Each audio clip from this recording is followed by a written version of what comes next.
예, 안녕하십니까. 주님과 우리 사이에 사실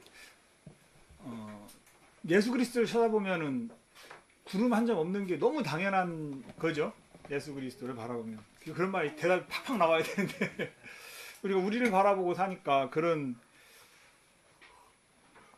영적인 말 한마디 앞에 이렇게 좀 이렇게 주저주저하는 마음들이 잘 생긴다는 그런 마음이 좀 들어졌습니다. 우리 오늘 말씀 교제를 시작하기 전에 고린도전 15장 1절부터 읽겠습니다. 형제들아, 내가 너희에게 전한 복음을 너희로 알게 하노니 이는 너희가 받은 것이요 또 그 가운데 선 것이라. 너희가 만일 나의 전한 그 말을 굳게 지키고 헛되이 믿지 아니하였으면 이로 말미암아 구원을 얻으리라. 내가 받은 것을 먼저 너희에게 전하였느니 이는 성경대로 그리스도께서 우리 죄를 위하여 죽으시고 장사 지낸 바 되었다가 성경대로 사흘 만에 다시 살아나사 게바에게 보이시고 후에 12 제자에게와 그 후에 500여 형제에게 일시에 보이셨나니 그 중에 지금까지 태만이나 살아있고 어떤 이는 잠들었으며 6절까지 읽었습니다. 오늘 제가 이렇게 나누고 싶은 교재는 마가복음에 대한 부분이에요. 마가복음을 대하면서 또 이렇게 하나님이 전에 없던, 전에 모르던 어떤 그런 것들을 좀 보여주신다 싶고, 그래서 이제 마가복음을 좀 이렇게 교제를 하고 싶었는데, 또 우리는 이게 형식적인 건지 모르겠습니다만은, 시작하기 전에 이제 딱 성경 구절이 있잖아요. 근데 마가복음을 한마디로 이렇게 표현할 수 있는 구절이 뭘까 생각이 안 나는 거예요. 마가복음이 복음이니까 이 복음에 대한 그걸 요약해 놓은 구절 하나 이제 읽어야겠다. 그러니까 오늘 고린도 15장 1절 이 말씀에서 우리가 이렇게 생각할 수 있는 것처럼 복음에 대해서 이렇게 생각을 해보면서 특히 마가복음에 나타난 그런 복음에 대한 하나님이 기록하신 그런 마음들을 좀 찾아보는 그런 시간이 됐으면 좋겠습니다. 우리가 이제 구원을 받은 지 굉장히 오래된 사람들도 보면은 이렇게 교제를 할 때 물론 어떤 교회에 대한 어떤 믿음에 대한 이런 교제들을 이렇게 쭉 하지만 가장 이렇게 예민하게 이렇게 생동감 있게 반응하는 그런 말씀은 복음에 관한 말씀인 것 같아요. 이게 우리가 다시 복음을 들을 때도 그렇고 또 우리가 또 교제를 하면서도 그렇고 복음에 대한 그런 말씀들이 마음에 이렇게 새로운 생명을 이렇게 넣어준다고 할까요? 그런다는 이제 마음이 좀 들어졌습니다.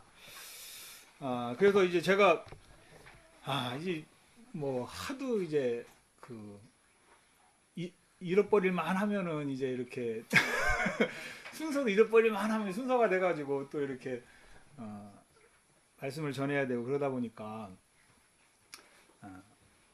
늘 서툰 부분 이런 부분인데 다음번엔 고쳐야지 했던 부분들이 또 나타나고 이제 그러는 부분들이 참 많아서 이제 당황이 되기도 하고 그런데 어쨌든 오늘 이렇게 복음 말씀 우리가 묵상하면서 좀 은혜를 입었으면 이렇게 좋겠습니다. 우리가 이제 다 아는 바처럼 이 책의 제목처럼 이제 마가복음은 이제 복음을 나타내기 위해서 마가라는 사도가 이렇게 기록을 했죠. 그러니까 이제 예전에 이렇게 보면 다른 분들이 이제 그렇게 먼저 구원받고 교제를 해주시던 분들이 그런 말씀을 하세요. 무슨 말씀을 하냐면, 야, 우리가 복음서 하나만 이렇게 제대로 정확하게 이제 읽으면 다 구원받을 수 있어, 사실은. 근데, 그렇겠죠. 말씀이니까. 그렇게 되지만은, 제 마음에서, 진짜 복음서 하나면은, 우리가 이제 어떤 사람도 복음서 하나만 정확하게 읽으면 구원을 받을 수 있겠구나. 예, 하지만 마음에서는 그런 어떤 체험된 마음이라 그러니까 그런 부분이 아니니까 그래도 다른 부분에 이렇게 막 좀 많이 보충하고 그래야 이렇게 은혜를 입지 어떻게 복음서 하나만 가지고 사람이 이렇게 구원을 받을 수 있겠나 하는 그런 불신은 아니지만 그 미혹이라 할까 의혹이라 할까 그런 거 있죠. 그 가운데 있는 그 믿음이 아닌 그런 마음들이 이렇게 있었는데 제가 한 달 동안 이렇게 마가복음을 이렇게 쭉 그 읽고 묵상을 하고 이제 그러면서 야 정말 이 복음서 한 권만 이렇게 정확하게 사람이 읽으면 구원을 받을 수 있겠구나 그런 마음이 이렇게 들어졌어요. 그리고 이제 오늘 아침에도 이렇게 양재님하고 차를 타고 오면서 혼자 이렇게 생각을 하면서 들어지는 마음이 뭐였냐면 야 사도들이 전한 복음 그러니까 뭐 복음을 아무리 누가 잘 전한다고 해도 모르겠습니다만은 사도들이 가장 그 복음을 잘 전했지 않았겠나 그런 마음이 들어요. 이제 성의과인지 모르겠습니다만 요즘엔 뭐 하도 훌륭한 하나님의 종들이라는 분들이 많이 나타나가지고 이제 그 얘기를 하지만 어쨌든 그 사도들이 복음을 가장 잘 전했지 않았겠나. 그런데 고린도전서 같은 오늘 읽었습니다. 고린도전서 2장에 보니까 이제 그런 말씀이 있죠.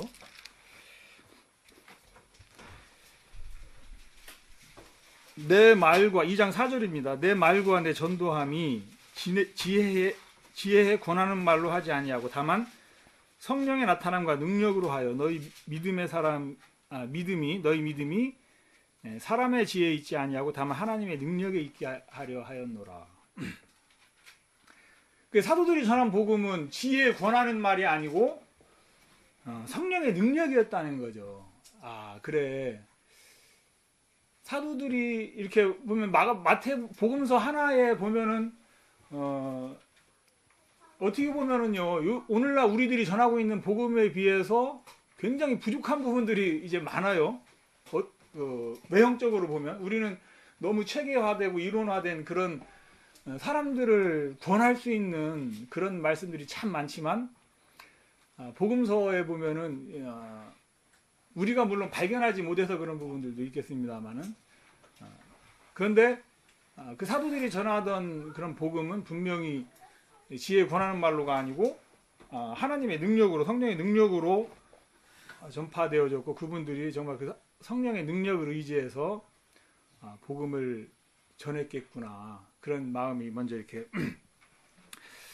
들어졌습니다. 우리가 마가복음을 이렇게 짚어보기 전에 먼저 좀 다른 복음서 우리에게 이제 주어진 복음서는 이제 네 권의 복음서가 있죠. 마태, 마가, 누가, 요한의 복음서가 있는데 다른 복음서하고 이제 조금 비교를 먼저 이렇게 해보면 마가복음에서 우리에게 특별히 더 이렇게 전해주고 싶은 그런 메시지라고 할까 그리고 뭐 다 똑같은 복음서인데 왜 굳이 마가복음, 누가복음, 마태복음, 요한복음 4개의 복음서를 기록했는가를 이렇게 또 생각할 수가 있겠더라고요. 이제 마태복음 같은 경우에는 어떻게 보면은 복음의 아주 정확한 복음의 표본이죠. 정확한 복음의 이제 표본이라고 할 만큼 가장 기본이 되는 이 복음서인데 그 특징을 이렇게 한번 보면 구약의 어떤 말씀을 인용해서 복음을 설명하는 부분들이 이제 많잖아요. 그죠? 그렇더라고요. 제가 이제 이거 보니까 구약의 말씀들을 인용해서 설명하는 부분들이 많아요. 그 얘기는 뭐냐면 지금 마태라고 하는 사람이 전한 이 복음의 그 대상자가 듣는 사람이 말씀을 아는 사람이겠어요? 모르는 사람이겠어요? 아는 사람이라는 얘기죠. 그러니까 마태복음은 그러니까 이게 물론 저도 그렇게 느꼈지만 이렇게 다른 이제 성경학자들도 이제 동일하게 느끼고 이야기하는 바지만 그 대상이 아마 마태가 전한 복음은 유대인들이었을 그 가능성이 많다. 그러면서 이제 마태복음에서는 그 아브라함과 다윗의 자손이라고 표현이 돼 있죠. 예수님을. 그 다윗의 자손이라는 말은 그 왕이란 뜻이잖아요. 이스라엘의 왕이다.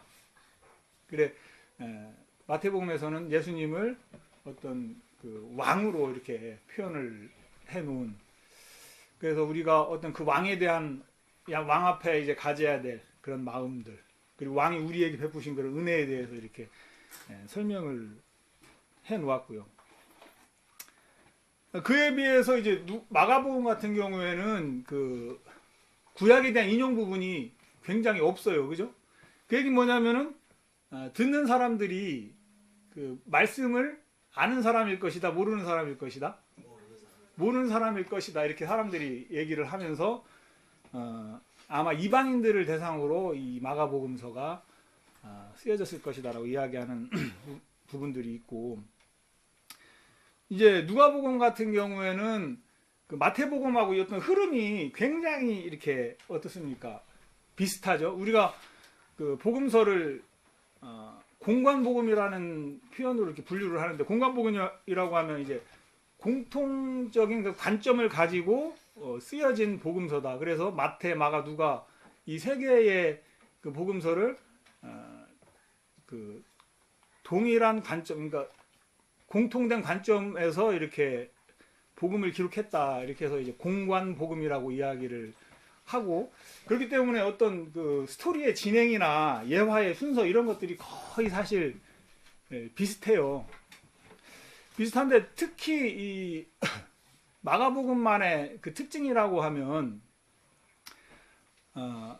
마가복음은 그 예수님을 하나님의 종, 하나님의 사역을 하는 사람으로 이제 표현이 되어져 있죠. 그렇기 때문에 그 마가복음에서는 아까 얘기한 것처럼 어떤 구약에 대한 인용 부분이나 예수님의 설교나 이런 부분들이 많이 없고요. 이렇게 예수님이 하신 일, 예수님이 어떤 일을 하셨나, 그 얘기들이 이렇게 쭉 기록이 돼 있어요. 그러다 보니까 그 복음서의 진행이, 그 스토리의 진행이 굉장히 빠릅니다. 그러니까 우리가 뭐 어떤 그 한 부분을 막 깊이 있게 정확하게 보면 그 입는 은혜도 있지만은 이렇게 쭉 빨리 이렇게 보다 보면 전체적인 윤곽이 이렇게 보이잖아요. 그러니까 마가복음을 이렇게 보니까 제가 복음이 이렇게 흐름이 있구나. 그리고 우리가 전하는 복음이 옳은 복음인가 아닌가를 사실은 어떻게 그 판가름을 해야 되냐면은 성경에 맞추어서 판가름을 해야 되잖아요. 판단을 우리가 분별을 할 수 있어야 되잖아요. 우리가 전한 복음도. 그러면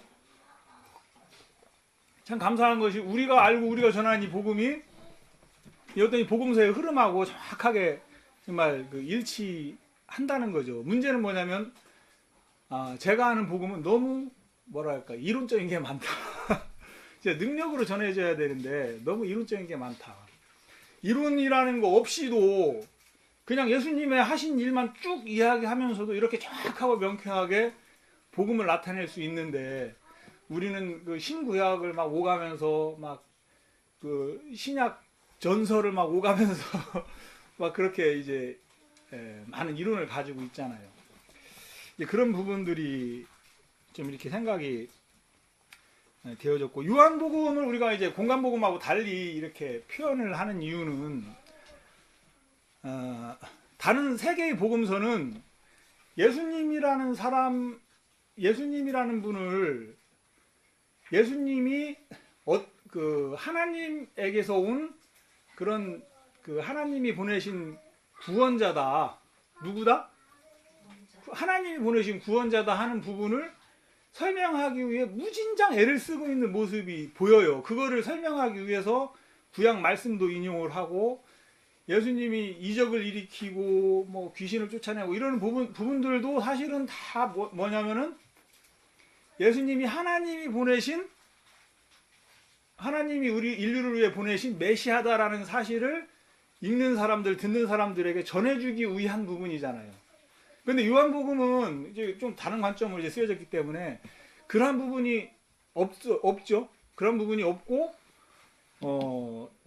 그냥 말씀으로 예수님은 하나님이시고 처음부터 함께 계셨고, 그로 말미암아 세상이 지어졌고, 아예 여기서부터 이제 시작을 쭉 해나가는 거예요. 그러면서 대신에 어떤 구원에 가까워지는 그런 사람들의 마음의 모습이라든가, 그 이후에 어떤 교리적인 문제에 대해서 굉장히 논리적으로 이렇게 이거는 다른 복음하고 달리 좀 많은 지식을 가지고 지식에 능숙한 사람이 쓴 그런 복음서구나 이런 느낌이 누가 봐도 올 만큼 이제 그렇게 이제 그 진행이 되어지죠. 그래 이제 오늘은 마가복음이라고 하는 그런 그 복음서에 대해서 이제 생각을 하면서 아까 말씀을 드린 것처럼 이 진행이 이제 빠르기 때문에 굉장히 이렇게 막 많은 걸 생각할 필요 없이 명쾌하게 이렇게 복음이 나타나져 있는 그런 뭐랄까요, 그런 은혜를 좀 이제 입을 수가 있었습니다. 이제 마가복음에 이렇게 보면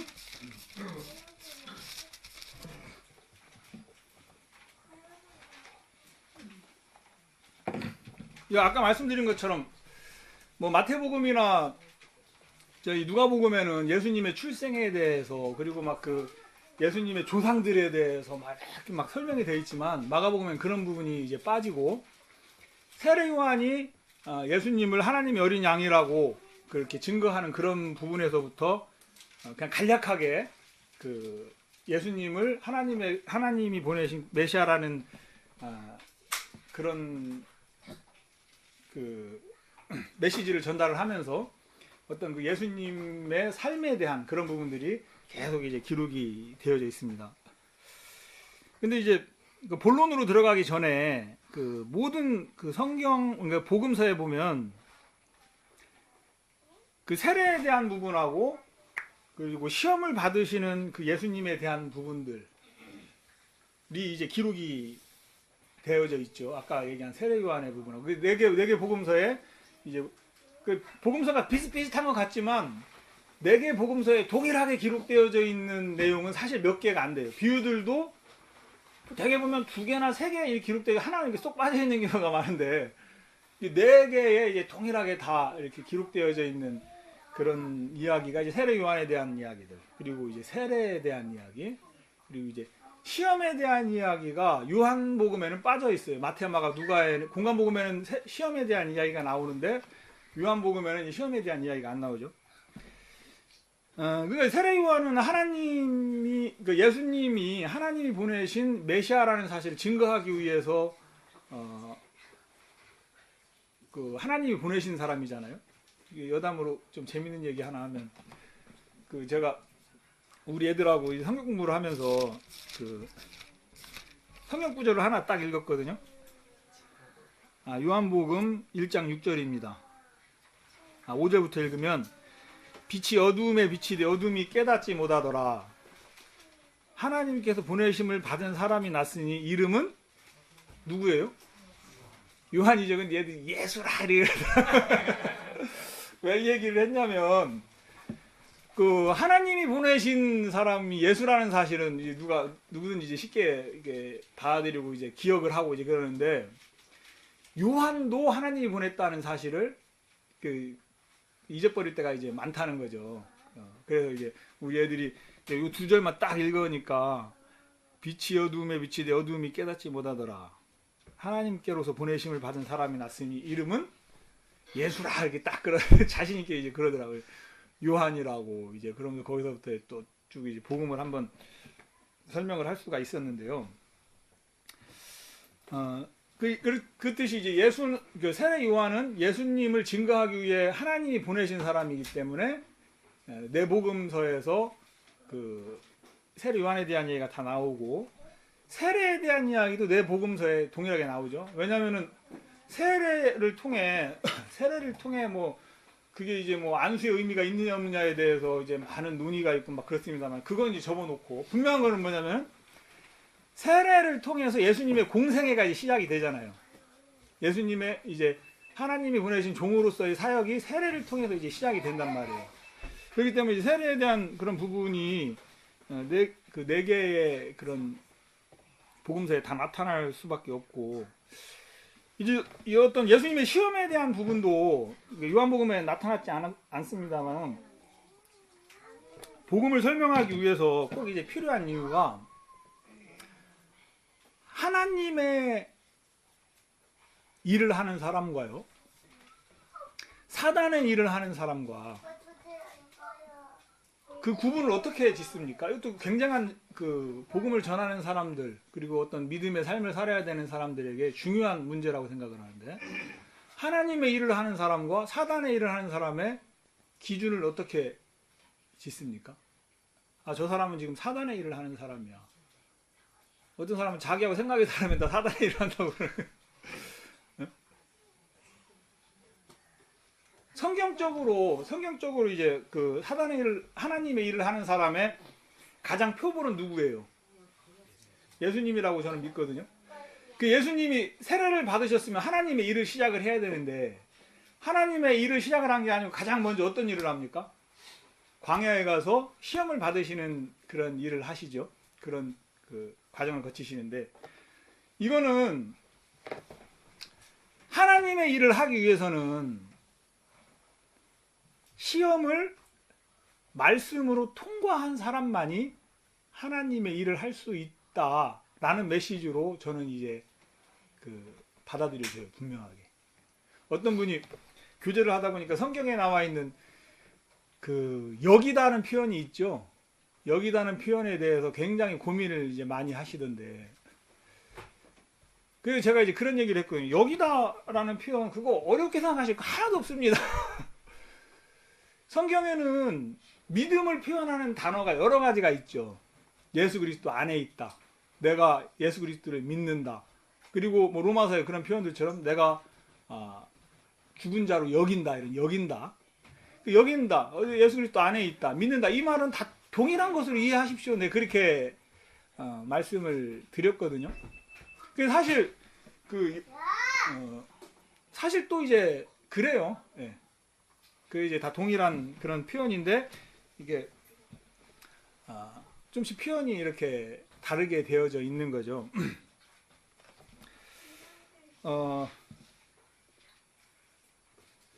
그래 이제 시험을 말씀으로 통과한 사람이 하나님의 일을 할 수 있기 때문에, 진짜 예수 그리스도께서 하나님의 일을 하고 계시다는, 하나님의 일을 시작했다는 증거가 사단의 시험 앞에 분명히 말씀으로만 그 시험을 통과하시죠.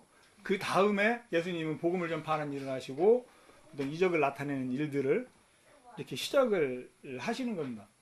그 복음서를 이렇게 보면 그러니까 특히 이제 공간 복음에 나타나 있는 그런 예수님의 어떤 사역의 모습, 이것을 보면 많은 부분을 예수님은 자신을 나타내는 일을 위해 쓰시는 거예요. 그리고 복음서의 많은 부분을 어떻게 기록되어 있냐면, 사도들이 예수님을 하나님이 보내신 구원자, 하나님의 어떤 데서는 아들로, 왕으로 이렇게 표현이 되어 있지만은, 공통적으로 하나님이 보내신 구원자로 표현하기 위해, 그것을 전달하기 위해서 사도들이 굉장히 그 애를 많이 쓰시는 거예요.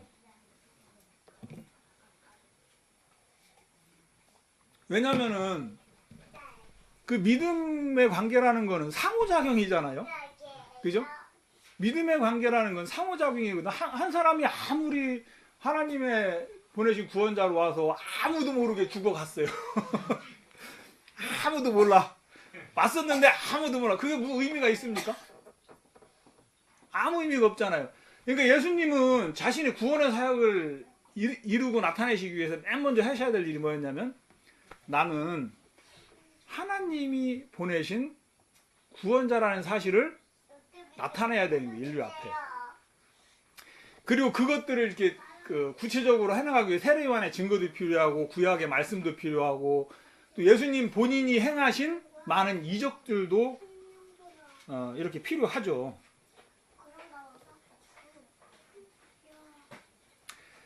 그래 이제 그 복음서를 쭉 읽다 보면은, 그 모든 책이 그렇습니다만 쭉 읽다 보면 스토리가 이렇게 탁탁 반전이 되는 그런 부분들이 있잖아요. 소설책을 읽다가도 그걸 뭐 기승전결로 나누기도 하고, 뭐 서론본론 결론으로 이제 어떤 나누기도 하고 그럽니다만은, 복음서에도 이렇게 내용이 쭉 진행이 되다가, 그러니까 이제 마가복음에 나타나 있는 예수님의 사역을 오늘 이제 정확한 주제는 이제 마가복음에 나타난 예수님의 사역입니다. 제목 물어보지 마시고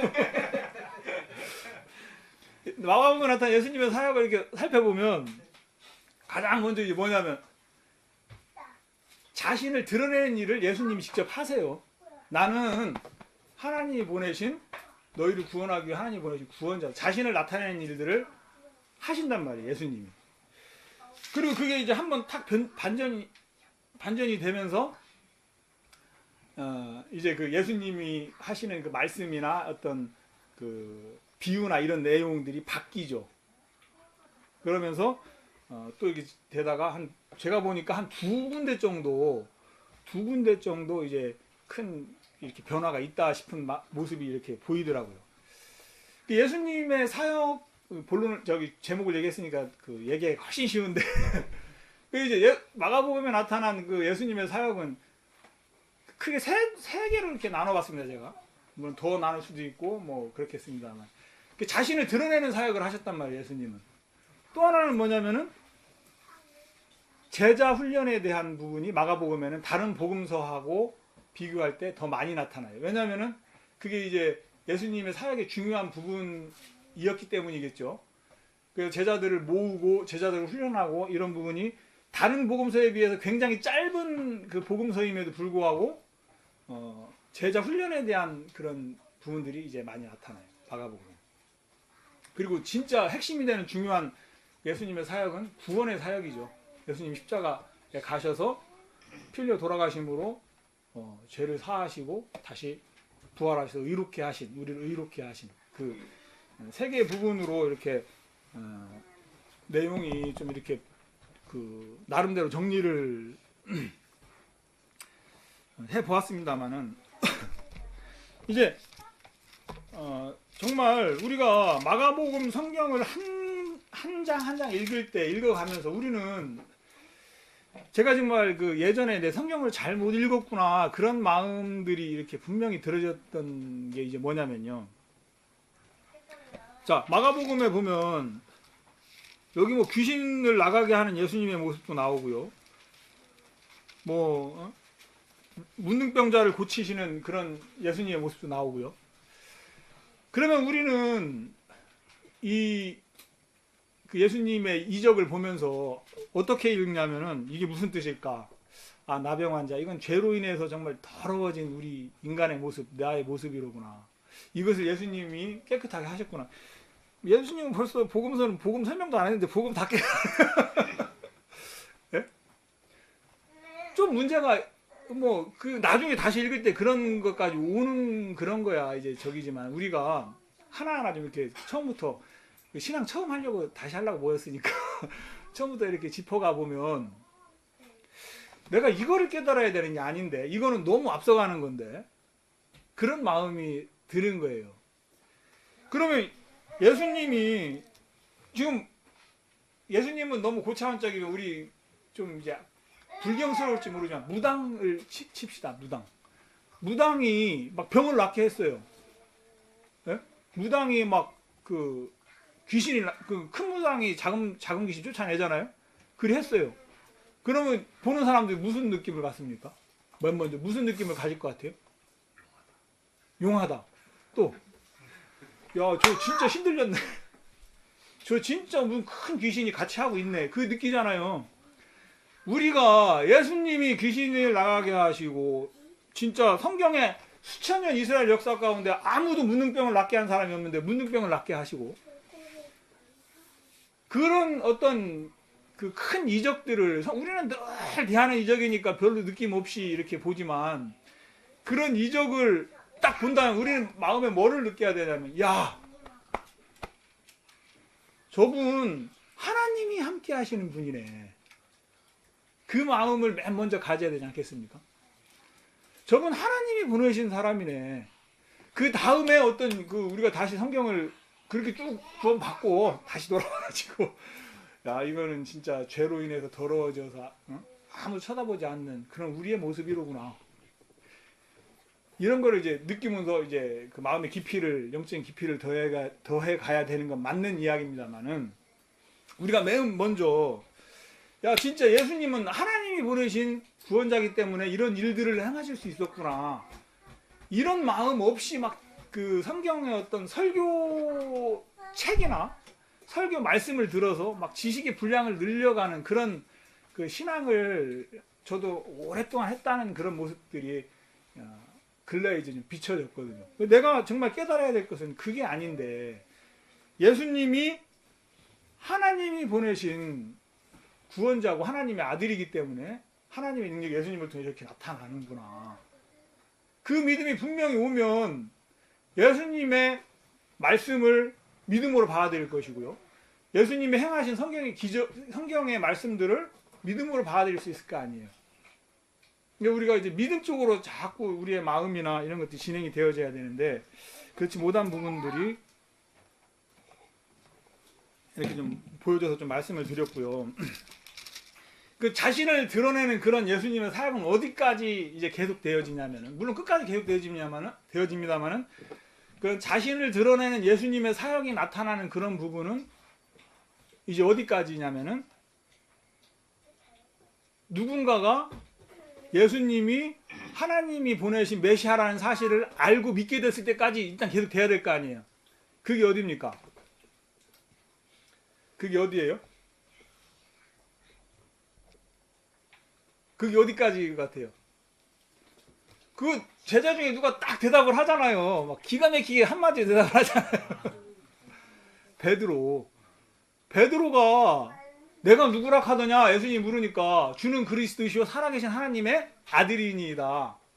정확하게 대답을 할 때까지 예수님의 어떤 복음서에 나타나는 예수님의 모습은 계속 이적을 나타내고, 그리고 뭐 귀신을 쫓아내고 막 그런 일들을 하시는 거예요. 왜?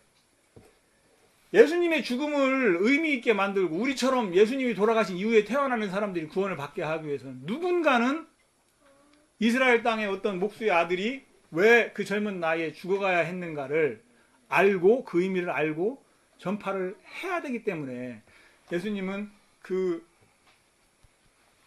자신을 드러내는 일들을 누군가가 그 사실을 믿음으로 받아들일 때까지 계속 해 나가시더라는 거죠. 그러면서 베드로의 그 고백 이후에 예수님의 설교에 대한 예수님의 어떤 교제 내용이 바뀌고요. 복음서의 내용이 이렇게 한번 바뀝니다.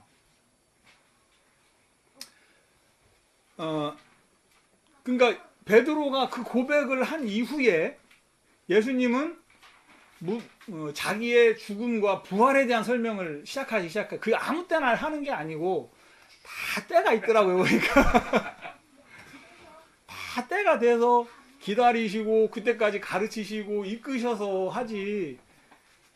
물론 하나님의 세계는 창조의 세계이기 때문에 그 시간이 이렇게 막 단축이 될 수도 있고 오래될 수도 있고 그렇습니다만은, 정확하게 예수님은 어떤 때를 딱 기다리시는 거예요. 야, 다는 모르더라도 네 중에 하나는 내가 이 땅에 왜 왔는가, 누가 보냈는가를 알아야 될 거 아니야. 그걸 믿을 수 있어야 될 거 아니냐. 베드로 입에서 그 고백이 딱 튀어나왔을 때, 아, 다행이다. 이제 내가 이 땅에 온 그 이유, 살아계신, 주는 그리스도이시오 살아계신 하나님의 아들입니다. 주는 구원자이시고 하나님이 보내신 하나님의 아들입니다. 그것을 믿음으로 알게 됐을 때, 그때 이제 예수님은 자기의, 그럼 내가 이런 일을 할 거야, 그렇게 너희들을 구원을 할 거야 하는 그런 죽음과 부활에 대한 이야기를 성경에는 이제 3번 구체적으로 이제 제자들에게 설명하는 그런 부분들이 3번까지 이제 기록이, 일단 성경에는 기록이 되어져 있죠.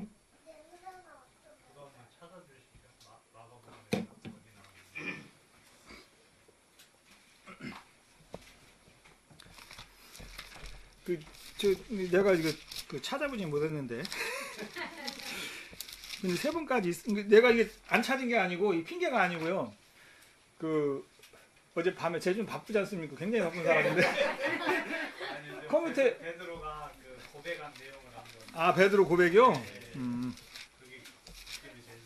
그 이제 베드로 고백 부분도 성경의 4군데에 이제 다 나와요. 이제 마가복음에서는 8장 요한복음은 안 나오는구나. 8장 27절. 8장 27절부터 보면 29절에 나오죠. 또 물으시되 너희는 나를 누구라 하느냐. 베드로가 대답하여 가로되 주는 그리스도시니이다. 주는 구원자이십니다. 근데 요한복음에 이 얘기도 뺄 수 있는 이유가 뭐냐면 아까 말씀드렸지만 서두에 말씀드렸지만 요한복음은 예수님은 하나님이 보내신 하나님의 본체시고 아들이시고 구원자라는 사실을 그 전제에서 복음서가 이제 시작이 되지잖아요. 그러니까 이런 부분에 대한 설명이 요한복음에는 이제 빠져 있는 거죠. 그러니까 그런 거를 이렇게 생각하면서 보면 이게 복음서가 이제 막 저도 저는 복음을 좀 잘 전하고 싶더라고요. 그래가지고 복음서 강해나 이런 걸 찾아보면 되게 보면 어떤 비유풀이의 어떤 수준이지 이제 어떤 복음의 어떤 흐름에 맞추어서 복음서를 이렇게 해석하고 그랬던 책이 아직 보여지지가 않았어요. 그래가지고 뭐 이런 내용 비유풀이 내용의 강해서 같으면 글쎄요 과연 우리 새로 신앙생활 시작하는 우리 초신자들이 10년 된 초신자, 20년 된 초신자들이 좀 다른 거를 이렇게 좀 은혜를 입었으면 좋겠는데 이제 그런 마음이 이제 들어지면서 이런 생각을 해봤었는데, 예, 그 예수님, 그러니까 베드로의 그 고백 이후에 예수님은 자신의 죽음과 부활에 대한 설명을 시작하시고요. 그 이후에 어떤 그 예수님이 비유로서 설명하시는 것 또는 어떤 그 삶의 문제에 대해서 설명하시는 것 그런 것들도 사실은 이렇게 가만히 생각해 보면요 그 어떤 복음의 그 흐름과 연관을 시켜서 우리가 읽으면 은혜가 되지 않겠나. 이건 뭐 제가 제 개인 어떻게 보면 개인적인 어떤 그 마음이라고 여기지기 때문에 주장은 하지 않겠습니다만은 예를 들어서 베드로의 고백 이후에 이혼에 대한 이야기를 예수님이 하시면 그것은 어떤 하나님과의 관계에 있어서 우리는 예수 그리스도의 신부로 이제 예정된 자들이기 때문에 그 신부와 예수님과의 관계를 설명해 놓은 그 구원의 영원성과 연결이 충분히 되어질 수 있는 그런 말씀들 아닌가 이렇게 제가 그 개인적으로 마음에 좀 이렇게 와닿고요. 예수님, 그러니까 베드로의 고백 이후에 예수님은 천국에 대한 이야기도 사실은 시작을 하시더라고요. 우리는 어떻게 보면은 너 천국 가야 되잖아 이거부터 시작하잖아요. 그런데 예수님은 자신을 충분히 드러내신 이후에 그리고 베드로의 고백 이후에 어떤 어린 아이가 천국에 들어갈 수 있다는 이야기나 또 부자 청년의 이야기나 이런 그들을 통해서 이 땅이 아닌 예수님의 구원 이후에 그 사실을 믿음으로 받아들인 사람들에게 준비되어져 있는 그 세계에 대한 설명을 해 나가시는 거죠. 그리고 사실 포도원 농부들, 포도원을 준비해 놓고 먼 타국에 간 그런 어떤 포도원 주인의 이야기, 이게 어떤 데서는 굉장히 사실 왜곡돼 가지고 그 뭐 어떤 인도자의 뭐 아들을 좀 구박한다든가 막 그러면은 슬슬 그런 얘기 꺼내면서 이제 그 왕이 올 때 진멸하지 않겠냐, 이거 겁 주는 것도 아니고 그건 사실 복음의 흐름과 연결을 시켜서 생각을 한다. 이 복음서가 정확하게 복음을 위해 쓰여진 성경이라고 우리가 믿는다면요, 그건 예수 그리스도께서 이 땅에 다시 오실 때 우리에게 주신 어떤 교회의 모습과 연결시켜줘서, 그리고 교회의 어떤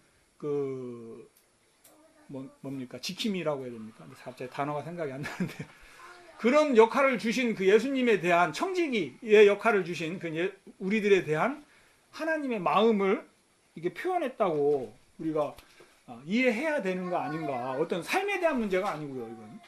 왜냐하면 복음서 자체가 복음을 설명하기 위해 먼저 쓰여진 그게 첫 번째 이제 목적인 것을 우리가 믿는다면요.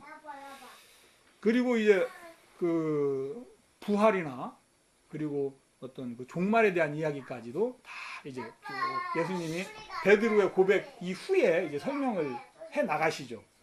그런 진행이 이게 마가복음에서는 다른 복음서하고 달리 이렇게 빨리 진행이 되니까 저같이 이렇게 무딘 사람도 아 이거 이렇게 흘러가는구나 이렇게 복음의 흐름들이 이렇게 보이더라는 거죠. 자 이제 그러면 그런 그 예수님이 쭉 이런 그 설명을 하시면서 그런 게 이제 또 어디에서 한번 그 흐름이 딱 바뀌는가 하면요. 어디서 바뀔 것 같아요? 한번 쭉 이렇게 보면 어디서 바뀌느냐면 예? 요즘 성경 책을 많이 읽으시는 강의제 어디서 바뀌어요? 가룟 유다보다도 물론 그게 틀리는 얘기는 아닙니다. 그런데 향유를 붓는 여인, 그렇죠? 이게 또 여러분들 설득을 시켜야 되는데요. 그럼 이제 여기는 그 사도들은 이제 지혜 권하는 말 안 했다 하니 나도 지혜 권하는 말. 향유를 붓는 그 여인의 모습을 이야기하면서 또 이렇게 한번 그 복음서 이야기가 바뀌어요. 왜냐면은 예수님이 이제 죽으시는데 이제 그 본래의 구원의 사역을 이루셔야 되는데 그 사실을 또 분명히 알고 전파할 사람이 필요하잖아요. 네? 그것도 굉장히 중요한 부분인 거예요. 그러니까 진짜 믿음은 상호관계이기 때문에 어떤 믿음 있는 사람 혼자 막 알든 말든 쫓아와 이게 아니고 믿음이 있는 사람은 믿음이 없는 사람을 하나하나 가리키고 이해시키고 믿음을 줘서 같이 가야 되는, 그렇지 않으면은 그의 믿음이 의미가 없죠. 그리고 예수님이 이제 예루살렘에 들어오셔서 십자가 못 박혀 돌아가시는데 이 예수님의 그 죽음의 의미를 정확하게 알고 전파할 사람이 필요한 거예요. 이 부분은 예수님도 그런 얘기를 하시는데 9절에 보겠습니다. 14장 9절.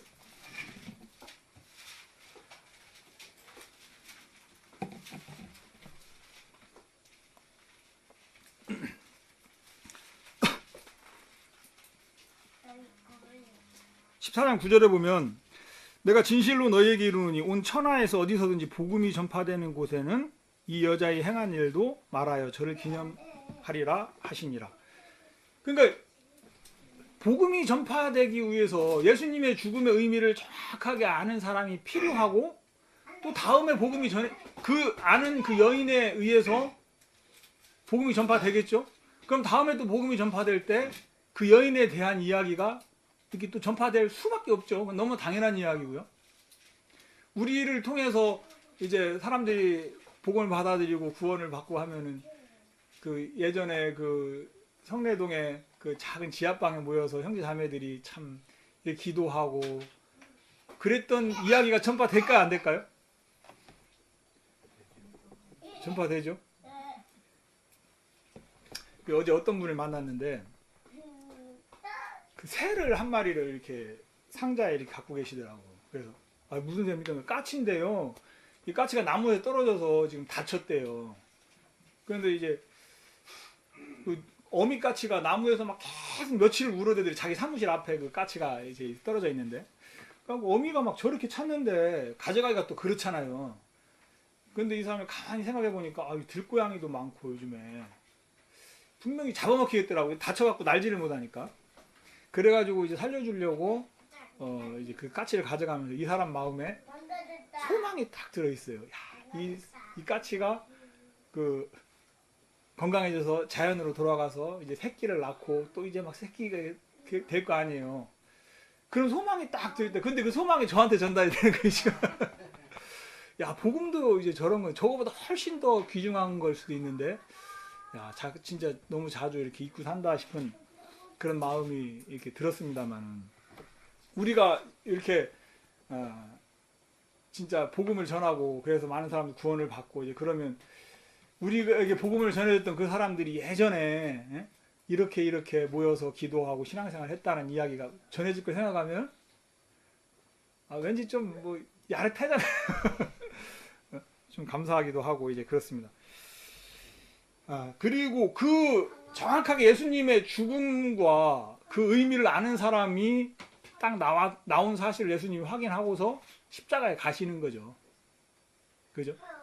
그래서 성경에서 이 마가복음에서 그 글의 내용의 흐름을 바꾸는, 물론 성경의 주인공은 예수님입니다만은 조연급이 누굴까 생각을 해보니까 하나는 베드로고 하나는 저는 이 옥합을 깨트린 여인, 향유를 부은 이 여인이라고 이제 생각을 하는 거예요.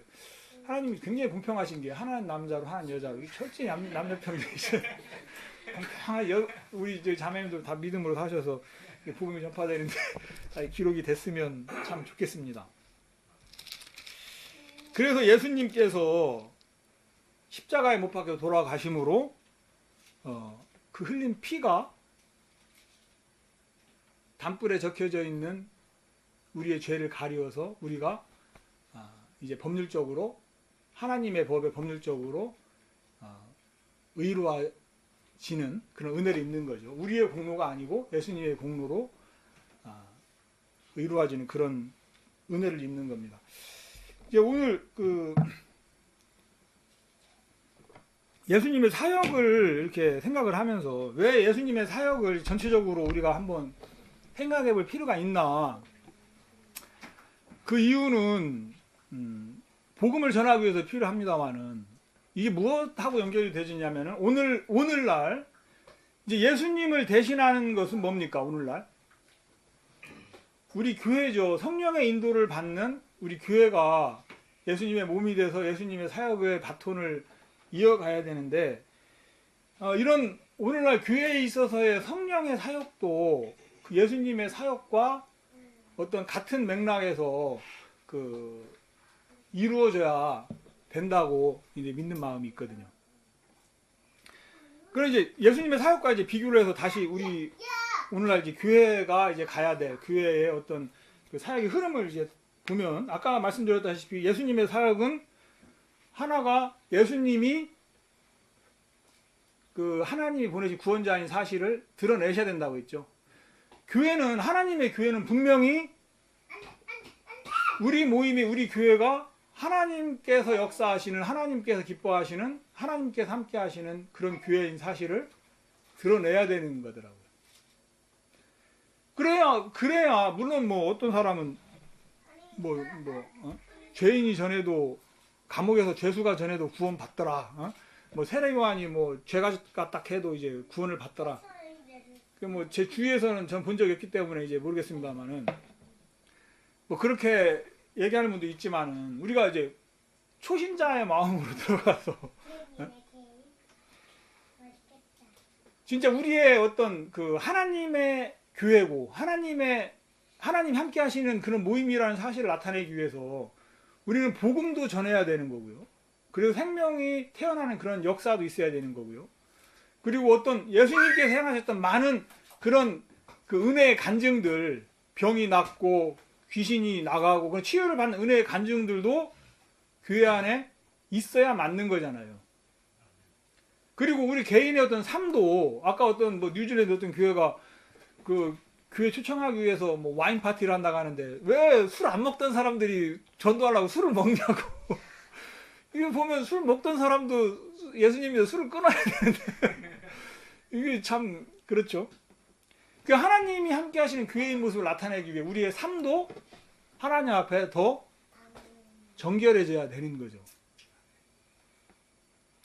그리고 예수님이 하신 그런 사역 중에 하나 이제 제자를 모으고 기르신 그런 적인데 이제 우리가 물론 예수님이 언제 하실지 모르겠습니다만은 뭐 막 100살, 200살 막 끝까지 천연왕국까지 살다가 이제 가면 좋겠습니다. 그게 모든 뭐 그 그리스도인의 소망입니다만은 그게 아닐 경우도 우리 대비를 해야 되잖아요. 그러면 어떻게 해야 돼요? 우리가 또 이제 복음을 전하면서 또 새로운 복음을 전할 사람들이 드러나야 되고 그 복음을 또 새로운 어떤 그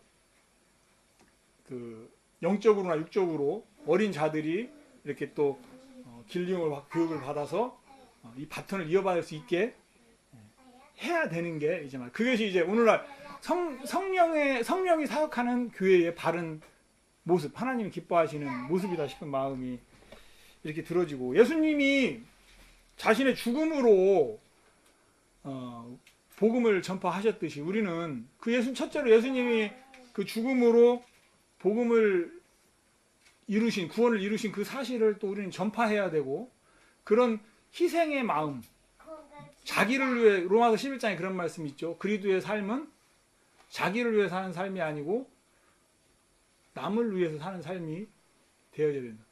내 이 말씀이 저기 하나 그러니까 이제 뭐 우리가 뭐 막 능력 안 되는데 막 어떤 뭐 누구를 돕고 막 물질적으로 뭐 그런 것도 내용이 되겠습니다만은 제가 이제 그 진짜 부끄러운 얘기 하나 하겠습니다만 제가 좀 욕을 좀 잘해요. 특히 이제 그 좀 교회를 떠나서 제가 이제 좀 이렇게 거친 사람들하고 많이 대할 일들이 있었잖아요. 그 제가 뭐 깡패짓을 했다는 얘기가 아니고 일이 좀 이렇게 거칠었다는 얘기인데 그러다 보니까 이제 입이 같이 거칠어지는 거예요. 그러면 막 스트레스 받을 때 한번 해버리면은 어때요? 마음에 순간적으로 조금 시원한 게 있습니까 없습니까? 있습니다. 김중성님 고개 숙이시는 거 보니까 자주 하시는 것 같은데 저봐 웃으시는 거 봐요. 어? 그런 게 있잖아요. 근데 내가 이제 그 로마서 11장 말씀 생각을 해봤어요. 야, 그리스도인은 나를 위해 사는 게 아니고 다른 사람을 위해 사는데 내가 욕하는 모습을 보고 사람들이 야, 예수님 믿으니까 정말 저렇게 자유롭게 욕도 잘하는구나. 그렇게 생각할까요? 그렇게 생각하겠다는 생각이 전혀 안 드는 거라. 어쨌든 저는 전혀 그 생각이 안 들었어요. 전혀 그렇게 생각이 안 그러면은 내가 하지 말아야 되겠다. 그래가지고 제가 뭐 율법적으로 안 했다 그렇게 하면 또 거짓말이 되니까 이제 굉장히 이제 줄었고 이제 그런 부분에 좀 생각이 많이 이제 되졌거든요. 그런 어떤 부분에서부터 시작을 해가지고 어떤 남을 위해 사는 그 예수 그리스도의 마음 그게 성령의 역사하는 교회 안에 함께해서 우리가 이제 복음을 전함으로 다른 사람에게 생명을 전할 수 있는 그런 참 은혜를 입기를 바라는 그런 마음이 있습니다. 오늘 이렇게 마가복음의 내용을 간략하게 이제 생각을 해봤는데 우리가 그런 마음 아까 처음 말씀드렸습니다만은 사도들은 이렇게 능력으로 살아계신 하나님을 이야기하고 살아계신 예수님을 이야기하고 그 예수님이 보혈의 의미를 이야기함으로 충분히 듣는 사람들에게 그게 능력이 돼서 구원을 이제 받았더라고요. 신구약을 오며 가며 그건 어떻게 보면 마태복음식 복음 전도가 되겠죠. 구약의 말씀이 이거는 예수님의 이런 적이야. 뭐 그런 것도 이제 필요하겠습니다만은 정말 마가복음은 복음서 중에 가장 이제 짧게 내용이 가장 짧게 이제 되어져 있는 짧은 그 복음서인데 이 복음서 하나로 충분히 진짜 한 영혼이 은혜를 입을 수 있도록 그 성령이 역사하시면 우리가 그것을 믿음으로 전하면 은혜를 입을 수 있도록 이렇게 기록되어져 있다는 마음이 들고 우리가 사람의 권하는 말로 지혜로 이렇게 복음을 전해야 되는 부분이 아니고 정말 능력으로 전해야 되는 부분의 생각이 좀 되셨습니다. 기도하시겠습니다.